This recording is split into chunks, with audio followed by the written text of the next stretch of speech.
I am the Space Quest historian. It's time to crack some heads and get on with the second game in the Tex Murphy series. I already covered most of Tex's backstory in my video about the first game in the series, Mean Streets, so go watch that first if you want a more detailed overview. But to quickly summarize, the Tex Murphy series was developed by Access Software and stars a private eye named Tex Murphy who dresses as a 1940s-style gumshoe despite the games taking place in a post-World War III future. About half of the Earth's population suffer from genetic mutations caused by the nuclear fallout from the war, and they are predictably treated as second-class citizens by the people who are immune from the radiation. Tex is a norm, as they're called, but since he's a sleuth by trade, he frequently deals with mutants during his investigations. Tex is not the lovably bumbling yet resourceful character he would turn into as the series progressed, though. He's still more of a no-nonsense tough guy, and as we'll come to see, a bit of a womanizer as well. So the character hasn't quite gelled into the well-rounded three-dimensional gumshoe with a heart of gold that we'd see in subsequent entries, but we're slowly getting there. There are some subtle hints already as to where Tex will wind up. Anyway, in the last game, Tex stopped the genocidal madman from eradicating all the mutants, and it must have done wonders for his public profile because in this game he's hired by one of the most powerful business moguls on the planet, Marshall Alexander, to search for his missing daughter Alexis. Mr. Alexander suspects that she may have been abducted. My daughter is missing. She may have been abducted. But curiously, he seems far more interested in recovering a mysterious item that was stolen from him at the same time as his daughter went missing. Something else was stolen from me, but no one must know that it's gone. Marshall later turns up dead, which is usually bad for business, but Tex catches a lucky break when Marshall's brainy business attorney decides to retain Tex on the case. See, with Alexis missing, Marshall's multi-trillion-dollar company would fall under the control of his stupendously alcoholic wife, and it's fairly obvious that she would just run his empire straight into the ground, so Tex is off to find Alexis and bring her back as the rightful heir to the Alexander throne. But as with any mystery yarn, things aren't quite as simple as they appear. In the future setting of this game, Mars has been colonized, but the colonization is confined to the Marinara Valley, so it's more of a town than a full-scale planetary colonization. And while the population of the colony is a broad mixture of both norms and mutants currently living there, everyone seems to be a bit sketchy in one way or another, as evidenced by the fact that the only source of entertainment on the planet is a giant casino run by a man named Big Dick. Oh my. Yeah, this game still has its fair share of juvenile humor, and for a game developed by a company based out of the historically prudish state of Utah, they get a surprising amount of mileage out of dick jokes. Also, the dude sports a cone head straight out of Saturday Night Live and is described as the son of Fidel Castro, so even with its heavy and complicated plot, this game still doesn't take itself too seriously. Anyway, speaking of the plot, Alexis's dad and your new employer, Marshall Alexander, made his fortune as the head of Terraform Corporation, who, in the present day of the story, controls all the silicon mining on Mars, and thereby owns the vast majority of the planet and its resources. The aforementioned valuable item that was stolen from Mr. Moneybags turns out to be some Macguffin called the Oracle Stone, an ancient artifact discovered by the first settlers on Mars. And depending on your disposition towards suspension of disbelief, it's either a magical hunk of rock with the power to grant wishes left by an ancient indigenous inhabitant population of Mars, or a very swanky paperweight. Now, the Tex Murphy games have always had some elements that went a little beyond what you might call traditional science fiction. The first game was pretty grounded, but from this point on, the stories start veering off occasionally into areas you might consider magical or just very, very implausible. Later games in the series have stuff like a dude who can shapeshift, an alien green fart cloud, and a ham radio that lets you phone up the recently deceased. And that whole trend of blending quote-unquote grounded sci-fi with the fantastical started right here in Martian Memorandum with this fucking Oracle Stone. Because, spoiler, it is a fucking relic of an ancient Martian civilization. Now, I really shouldn't be this surprised when 5 years later we got not one but two alien spaceships that inexplicably crash-landed on Earth, so it seems like it's always been an implicit component of the Tex Murphy universe that little green men do exist. But over here in the real world, the general scientific consensus is that while Mars may have supported life some 4 billion years ago when the planet was most likely covered covered in water, those life forms would have been subterranean microbes, and their existence would have fucked up the atmosphere on Mars long before they'd have a chance to evolve into sentient beings. So even with your suspension of disbelief cranked up to 11, the idea of an advanced Martian civilization making magical rocks to make their dreams manifest into reality is so far removed from the realm of plausibility that the whole plot of the game just inevitably crumbles under the weight of its own bullshit. But setting that aside, let's get down to business about tracking down our little runaway heiress and her daddy's magical pet rock.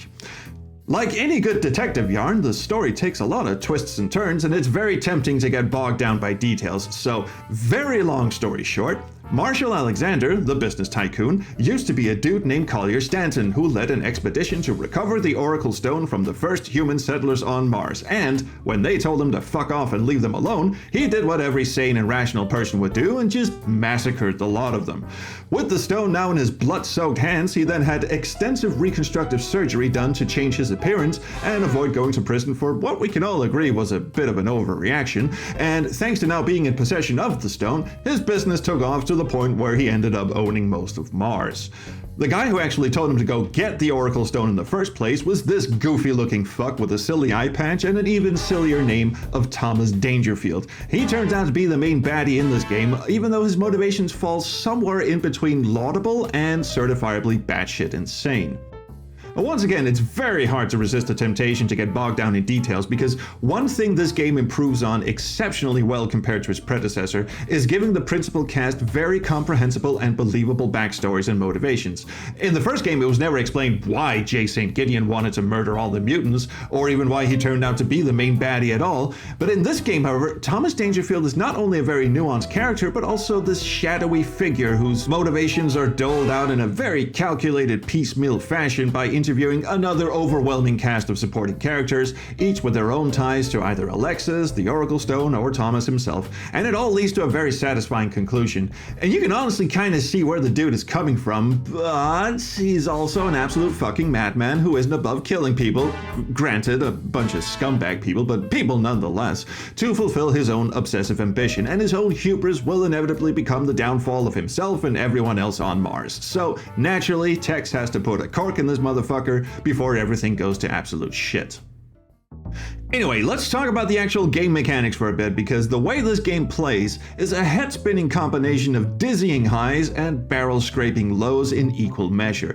Let's start with the highs. First of all, the presentation is nothing short of astounding. Access Software really tried to deliver on the promise of an interactive movie while still keeping the game confined to a relatively sensible number of floppy disks. And, well, 10 disks might sound like a lot, but you gotta remember, these were low-density floppies with just 720 kilobytes of space each, so it's honestly kind of impressive just how much stuff they managed to cram on here. And all the in-game characters are digitized actors, and an impressive amount of them actually talk, as in their lines are fully voiced and their speech portraits are full motion video. Well, I say full motion, it's obviously really choppy and it plays more like a rapid-fire slideshow than a video, but for 1991, this was still mind-bending shit. Of course, all the spoken lines are really short, and once the characters become more talkative, the game opts for text-only dialogue, but otherwise this would have easily taken up a truckload of discs. The game never came out on CD-ROM, which is honestly a shame because Axis could have really flexed their muscles with the format, but CD-ROMs were still a new and unproven technological front in 1991. Games like The Seventh Guest and Myst, the two games that arguably legitimized the optical format for the average consumer, were still 2 years away, so putting out a CD-ROM game at the time of this game's release would have been a bit of a huge gamble. In addition to the technological flex of having actual real-life voiced actors in the game also has a handful of gameplay amenities. Axis took a very streamlined approach to the gameplay here by stripping away the fairly bewildering elements of the original and instead focusing squarely on a classic point-and-click adventure game experience. Gone are the flight sim and side-scrolling shoot-'em-up sequences of Mean Streets. Instead, the game focuses on the two parts of its predecessors that was actually enjoyable, interrogating NPCs and exploring locations in a more traditional 2D adventure game fashion. The interrogations do away with the parser interface, thank God, where you had to type in what you wanted to ask about and instead have you select names and topics from a scrollable menu.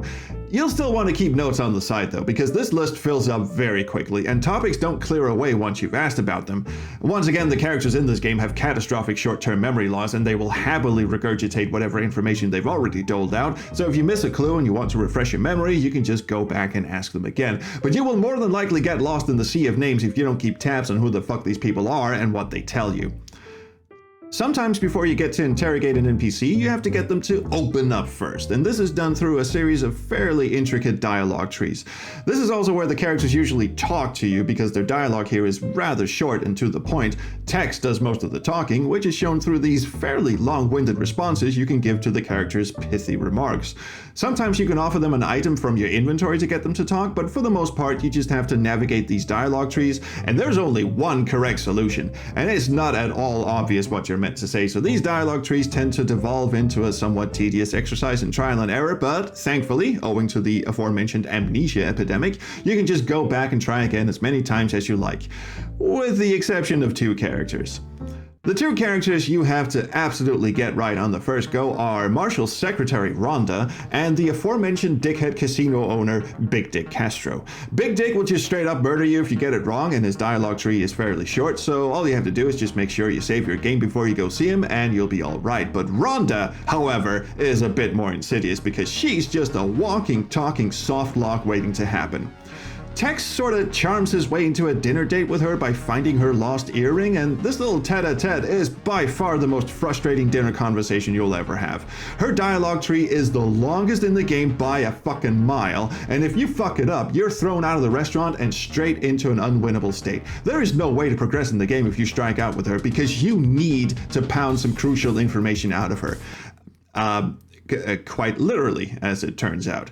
But even if you get that far, you still have to make sure you have a full deck of questions to ask her, because if you don't have all the leads you need for her to provide answers to, you're also shit out of luck, because you only get one shot at her.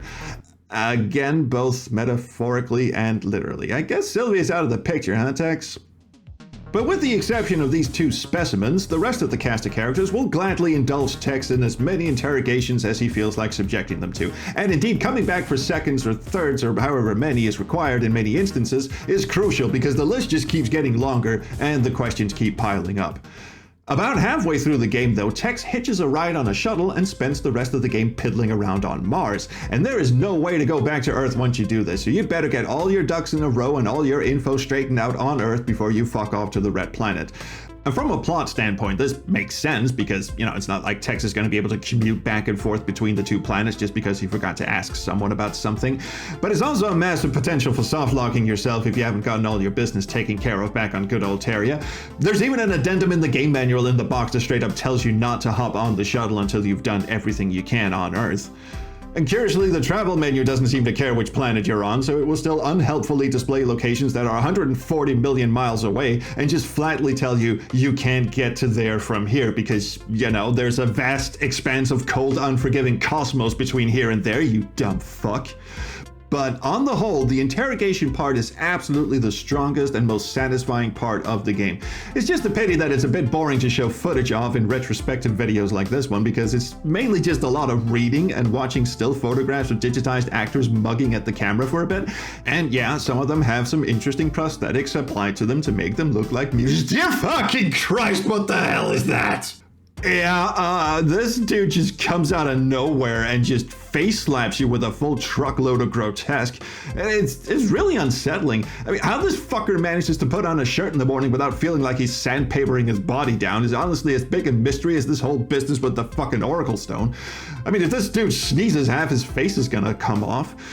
And then later you run into this dude, whom the game describes as having the most horrible mutation Tex has ever seen. No, this guy just looks like a fucking pufferfish with a bad attitude. He's got nothing on pizza face over here. Fuck that. Anyway, unexpectedly gruesome visuals aside, let's have a look at something a bit more visually exciting than a parade of nodding heads and text boxes. The adventure gamey portions of the game are sadly where the game seems to lose a bit of steam, though it's not for lack of trying. Access did improve on these sections by A, introducing mouse support, and B, actually giving you a fucking inventory, and most impressively, C, a contextual hint system for each screen. Yeah, this game has online hints. No penalty either. Take that. that fucking cocktail vision and your rat bastard Joker system. Yeah, that's a reference maybe only 10% of my viewers will get, but those 10% know what the fuck I'm talking about. Anyway, having a hint system readily available to the player at any time is honestly really forward-thinking of them, and it's also really fucking welcome, because if there's one thing this game loves more than anything, it's a fucking pixel hunt. Tex's office, the location you start the game in, is ironically one of, if not the worst offender. There are a total of 7 different items you need to pick up in this room, some of them fairly obvious and some definitely not. The camera lens on the desk here might as well be fucking invisible. Elsewhere, the hotspots are so fucking tiny, you have to be incredibly precise with where you're clicking, and this gets really goddamn infuriating when you've also got a timer working against you.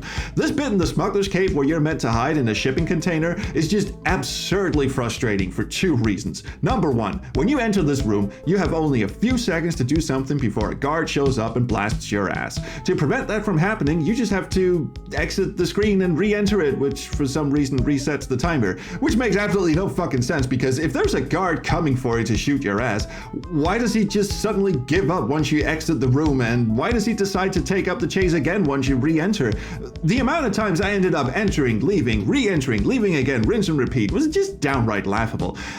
But that's just funny, really. The second and far more infuriating reason is, well, first I have to put this into proper context.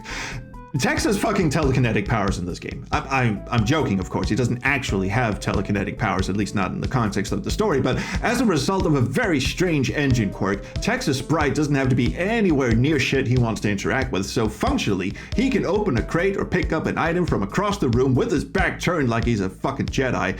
There are only a precious few moments when the game does require Tex to be within the vicinity of an object, and of course this rat bastard smuggler's cave has to be one of them. With only mere seconds on the clock, you have to grab a remote from the table, then walk Tex over to this mini fridge of a container, use the remote control on the infinitesimal small hotspot on the side of the container, and then instruct Tex to go to the container in order to climb inside. And just to rub some salt into the open sore, if you're not within pissing distance of any of these objects, the game will, and I shit you not, tell you you're not close enough. Fuck.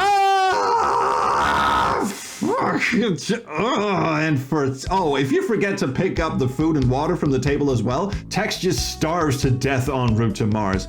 Except the food and water are still in his fucking inventory when you get to Mars. For fucking crying out loud. As if you couldn't tell, we're knee-deep into the things I don't like about the game portion of this video. The adventure gamey parts are, fairly ironically for an adventure game, the weakest parts of Martian Memorandum. They look very pretty for the most part, and it is where the game's humor tends to shine the most. It's a fucking necklace, Tex. But I, for one, miss the intricate nested object type interface from the first game, where you could rummage through a desk and find a sheet of paper that you could then move out of the way to uncover a hidden key under it, instead of all this bullshit of having hotspots the size of microns. You know, just take away the items disappear if you accidentally pick something up softlock horse shit from the first game, and you would have had a really strong, not to mention unique, gameplay interface that would have worked wonders in a point-and-click game. This isn't even the worst the game can dish out, though. No, that dubious honor would have to go to... No. Wait, let's line up the candidates, shall we? Our first contestant is the jungle section, where you not only have to dodge a log that falls out of the sky with no warning whatsoever, but also jump across rocks in quicksand with nothing but trial and error to guide you. An infuriating contender, to be sure, especially since it requires you to make the trip across the rocks again before it'll let you fast travel out of there. But if it's precision pain you want, our next contestant will surely have you covered. The hoverboard section inside Big Dick's back room, where you have to dodge laser beams that don't really seem to follow the laws of physics. Or maybe it's because Tex's sprite is so incompetently misaligned that working out where his hitbox is becomes a much greater challenge than the laser beams themselves. Here, look, I'm actually touching this beam, and I'm somehow not getting fried. And here I'm nowhere near a beam, and pfft, sap, dead. This seems like something you'd put a bit of care and attention into for a puzzle that involves precise movement, right? Yeah, okay, but hey, if you've played this game before, you know exactly what contestant number 3 is gonna be. It's the fucking air duct maze in Big Dick's casino. That's 2 out of 3 big dick moves from the big dick head, and this one's a whopper of a meat slapper. It's a first-person perspective maze, and it's apparently also where Access Software's flight sim tech came to die before being put to rest completely. I mean, props to the game for having an actual 3D maze to navigate, unlike some other contemporary first-person mazes we could mention. Once again, get fucked, King's Quest V. But the maze is needlessly complicated, both in its layout and in its unintuitive navigation mechanic, and it's visually unappealing to the point where it might physically induce a coma. And from this top-tier list of 3 go-to-hell candidates, the maze would easily sweep the competition, if not for the fact that the game manual actually includes a cheat code for bypassing it entirely. Yeah, I'm serious, just hold down the insert key and press O and then move in any direction, and you'll instantly teleport straight into the casino's bathroom. As far as puzzles go, the game is surprisingly light on them. Most of the 2D adventure game screens play more like a hidden object game than an inventory-based point-and-click game, and most of the challenge, if you can call it that, comes from accidentally missing an item rather than actually working out any sort of cerebral conundrum. Which is why the contextual help system is such a godsend, because it functionally just becomes a laundry list of shit you're meant to find, which you could otherwise spend ages walking back and forth trying to discover on your own. There are also some minor quirks with the engine, which are more amusing than distracting. Whenever a room fades in, it's like someone taps it on the shoulder and goes, "Hey, remember the last time Tex was here, that door was open?" And the engine goes, oh yeah, and then quickly opens the door and hopes you wouldn't notice. Also, this grisly murder scene is just hilarious because, well, for one, this police photographer is just absolutely shit at his job because he's taken a million photos, all from the same angle, of a corpse that's still covered with tarp. Yay, employee of the fucking month. But even more hilarious than that is, because Texas police detective buddy Mac Malden is both a character you can interrogate at the police station and also a character present at this crime scene, he will basically just teleport back and forth between the police precinct and the crime scene depending on which location you go to. And also, I have no idea why Tex decided to wear his heels for this adventure, but the footstep sound he makes will make you go absolutely bonkers long before you reach the end of the game. I have to question some of the locations of items too. The strangest one that comes to mind is that you need a roll of film for your camera in order to take some incriminating photos. The way you obtain this is by breaking into the offices of Jacques Sparrow, the sleazeback photographer with the unequivocally best accent of all time. Mon Dieu, what the hell are you doing here? And confront him about taking dirty pictures of underage girls, which, you know, makes him an absolute piece of shit. And after grilling this fucking dirtbag, you then throw money at him and he sells you a roll of film. Why? There's no hint that this is what you're supposed to do other than the fact that he's a photographer, but why would you give this guy money? I mean, it seems kind of odd for Tex to break into his office, accuse the guy of basically being a pedophile, and then go, "Hey, by the way, my camera's out of film. You wouldn't happen to, oh no, mais oui, have this roll of film, très bien, beret, moustache, oui, croissant."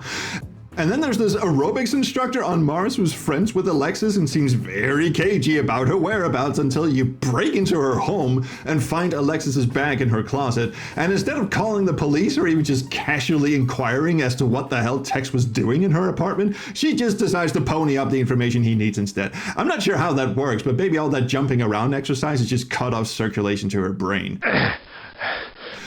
Oh, and Rick Logan ends up dead in his jungle hut, but at the end of the game, Thomas Dangerfield says that he took care of that little incident himself. How? Did he just jump on the Trans-Martian shuttle himself just to strangle a dude and then hop back again to finish up his experiments? Because that's effort.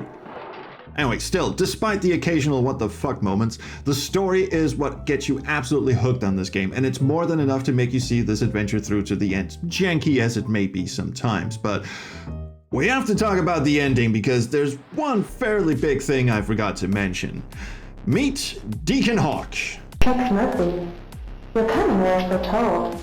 It's your intent that is unclear. She's a weird spiritual guru type person who gives off very strong cult leader vibes. She even has a temple and refuses to cut her bangs, and her character just sets off every Kool-Aid alarm bell you can think of. Her deal is that she wants to preserve the culture of the ancient Martian civilization, whatever the hell that means, and your first instinct is to just stay the hell away from her and her beaded curtain shenanigans, but you need info from her, so you have to indulge her in some of her weird antics. The first thing she tells you to do is go bring back the light, which is exactly the type of cryptic bullshit you'd expect from a person who dresses like she's off to read tarot cards at a ritual orgy somewhere. The light, as it turns out, is an amulet that this two-headed dude, who's actually Larry Hammond, a character from the previous game, just hands over to you. What the fuck he's doing with it is anyone's guess, but once you hand over the amulet, she's finally willing to talk to you. More alarm bells. After that, she sends you off to the site where the colonists who found the Oracle Stone were massacred because there's an item there that will aid you in your quest. She doesn't explain what the item actually is, and when you get there, all you find is a tuning fork buried under a piece of rubble. Like, what the fuck am I supposed to do with this? Are you putting on a sitar and pan flute concert later and you need me to help the musicians tune their instruments?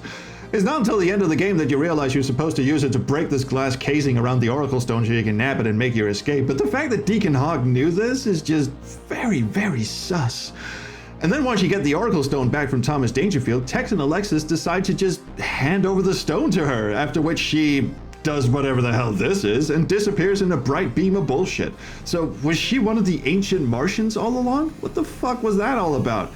At what point did she give the impression that she wasn't going to use it for her own personal gain, much like this gloopy muppet who wants to rid Mars of all the norms and point blank says you won't leave the planet alive unless you hand it over to him, or this shady business opportunist who wants to control all of Mars now that Marshall Alexander's out of the way, or the big dickhead himself who's got a stranglehold on all the vice on the planet and presumably wants to expand his dirty empire? Because here's the thing, when Alexis's piece of shit boyfriend convinced her to steal the Oracle Stone, he told her it was so they could return it to the Martian people, but instead, he put it up for auction, and the three people who put in a bid for it were Big Dick, this guy, and the Deacon. And it seems very suspicious that a supposedly pious and altruistic spiritual guru like Deacon Hogg would mix herself up with this kind of black market deal.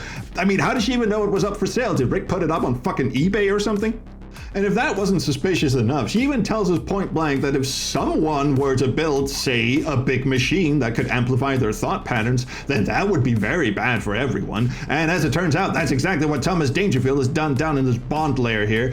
I mean, you could be charitable and say that she knows and does all of these things because she's trying to push Tex towards doing the quote-unquote right thing, but if that's the case, what's with all the cryptic bullshit? I mean, once you get to Dangerfield, he's literally a few hand waves away from inadvertently laying waste to all of Mars. So if you happen to know that, wouldn't you want the one person you seem to put your entire trust in to haul ass and do something about it? I don't know, this whole thing just seems a bit sketchy to me. And what's even more weird is that Tex and Alexis just seem to shrug it off and decide to go for a hot dog instead. What was that about? I don't know, but how about a hot dog and a beer from Weenie World? Ooh, sounds good to me. Yeah, a mystical celestial being just teleported out of existence with a magical artifact that can make subconscious desires come true. But you know, nothing beats a good hot dog, right? Oh, and before we wrap this up, this aforementioned business dude with a heart of coal, yeah, remember this face for the next game. No explanation, I'm just gonna leave you with that little cliffhanger. Anyway, on the whole, Martian Memorandum is a very engrossing sci-fi detective story that's a vast improvement over its predecessor in terms of both style, writing, and presentation, but as a game, it's still a bit wonky under the hood. It's impressive as all hell, don't get me wrong, not just because of the digitized actors and the speech and all that, but mostly because of the sprawling, well thought out and engrossing story. Some real effort went into this, and the writing is, for the most part anyway, exceptionally good. Sure, it's got its moments that have aged like fine milk. We went from fat jokes to trans jokes, which unfortunately was par for the course for 90s humor, but still, And a secretary just jumps into bed with us because we found her missing earring and blabbed about being a hard as fuck mensch who lives for danger and excitement. But those dated attempts at humor and some pretty awkward gameplay mechanics aside, Martian Memorandum is a hell of a good time. The Tex Murphy series wouldn't truly hit its stride until the next game, Under a Killing Moon, but you can definitely see the upward trajectory by just comparing the first game to the sequel. So yeah, that's about it. There's a lot to talk about in this game, and I feel like I've missed out on a bunch of stuff already, but if you want, you can go and have a look at my complete playthrough of the game over on my second channel. There are links to that in the description below, as well as an invite to the SQH Discord and this Patreon thing. You know the drill, right? Anyway, that's it for now. I'm the Space Quest Historian, and until next time, just remember... I cater to an exclusive crowd. And I'll see you around the Chrono Stream. Bye!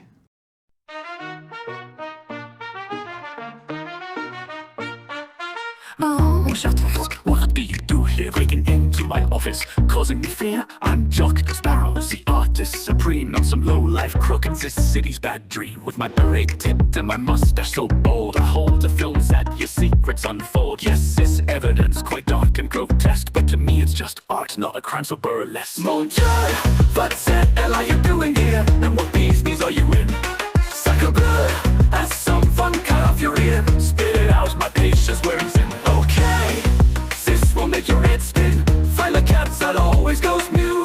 Ask about the conjoined twin, and if there is nothing more, adieu.